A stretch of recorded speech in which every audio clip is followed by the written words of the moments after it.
1.15 કરોડના digital arrest કેસમાં yes બેંકના 5 કર્મચારીઓ ઝડપાયા. નાણાકીય વ્યવહાર મુજબ 10% કમિશન લઈને કામ કરતા હતા.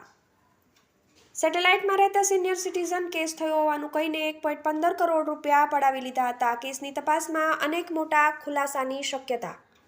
શહેરના સેટેલાઇટ વિસ્તારમાં રહેતા એક સિનિયર સિટીઝનને કોલ કરીને તેમના વિરુદ્ધ સીબીઆઈમાં ગુનો નોંધાયો હોવાનું કહીને ડિજિટલ એરેસ્ટ કરીને 1.15 કરોડ રૂપિયા પડાવી લેવાના કેસની તપાસમાં સાયબર ક્રાઇમની મહત્વની સફળતા મળી છે, જેમાં નાણાકીય વ્યવહાર કરવા માટે ઉપયોગમાં લેવાયેલા બેંક એકાઉન્ટ હોલ્ડર અને બેંક એકાઉન્ટ ખોલી આપનાર ડીસા અને રાજસ્થાનના મેરતા સ્થિત યસ બેંકના 5 કર્મચારીઓને ઝડપી લેવામાં આવ્યા છે. આ કેસની તપાસમાં અનેક વિગતો બહાર આવવાની શક્યતા છે. પોલીસે વ્યક્ત કરી છે. સેટેલાઇટ વિસ્તારમાં રહેતા એક સિનિયર સિટીઝનને ગત 16મી તારીખે કોલ કરીને તેમના વિરુદ્ધ સીબીઆઈમાં કેસ થયો હોવાથી કાર્યવાહી કરવાના નામે ડિજિટલ એરેસ્ટ કર્યા બાદ તેમની સાથે 1.15 કરોડ રૂપિયાની છેતરપિંડી કરવામાં આવી હતી.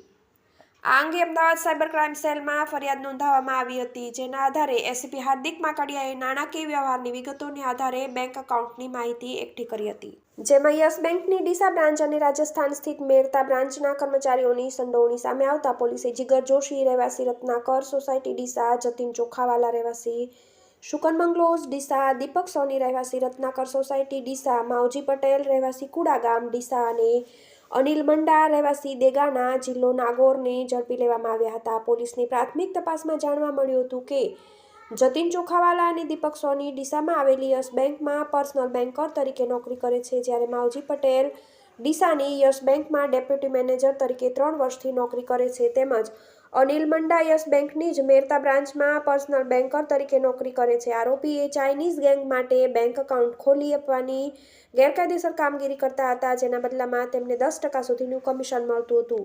આ કેસમાં પોલીસે કુલ 63 લાખ ફ્રીઝ કરાવ્યા હતા અને 20 લાખની રોકડ જપ્ત કરી હતી. TV18 news, Ahmedabad.